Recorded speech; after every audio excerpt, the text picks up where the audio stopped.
કરવા માટે જિલ્લા કાનૂની સેવા સટ્ટા મંડળ દ્વારા ખાસ પહેલ કરવામાં આવી છે। જિલ્લા કાનૂની સેવા સત્તા મંડળ સુરત દ્વારા પ્રી કન્સિલિયેશન મોબાઈલ લોક અદાલતનું આયોજન કરવામાં આવ્યું હતું, જેમાં કોર્ટમાં પેન્ડિંગ રહેલા વીજ બિલ કેસોનો ઝડપી નિકાલ કરવામાં આવશે।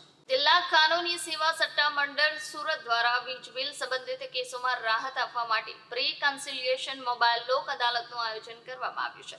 આ ખાસ તક હેઠળ કોર્ટમાં પેન્ડિંગ રહેલા વીજ બિલના કેસોનો ઝડપી નિકાલ કરવામાં આવશે, જેમાં અરજદારોને માત્ર મૂળ બાકી રકમ ભરવાથી કેસનો નિકાલ કરવાની તક આપવામાં આવશે અને વ્યાજ તેમજ પેનલ્ટી સંપૂર્ણપણે માફ કરવામાં આવશે।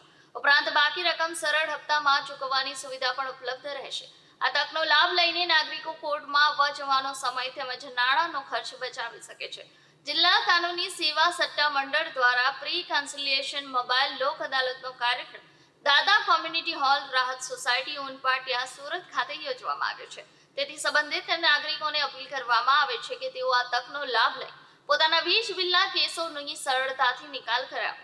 વધુ માહિતી માટે રૂમ નંબર 423 જિલ્લા કાનૂની સેવા સટ્ટા મંડળની કચેરી જિલ્લા ન્યાયાલય અથવા લાઇન સુરત ખાતે સંપર્ક કરી શકાય છે।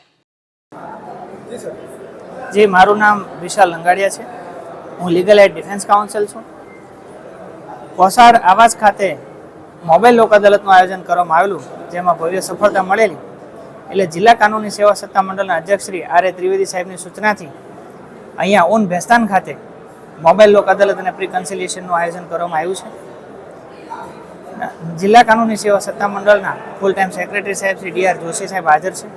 ડીજીવીસીએલ, પીએલવી, મીડિયેટર અને એલએડીસી સહિતની ટીમો અત્રે ઉપસ્થિત છે।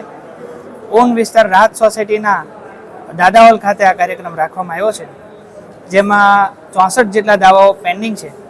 એ દાવાઓના નિકાલ થઈ રહ્યા છે, લોકો આવી રહ્યા છે, ખૂબ સારી સફળતા મળી રહી છે। 26 જેટલા કુલ કેસોનો હાલ નિકાલ થયો છે, હજુ પણ વધુ નિકાલ થાય તેવી શક્યતા છે।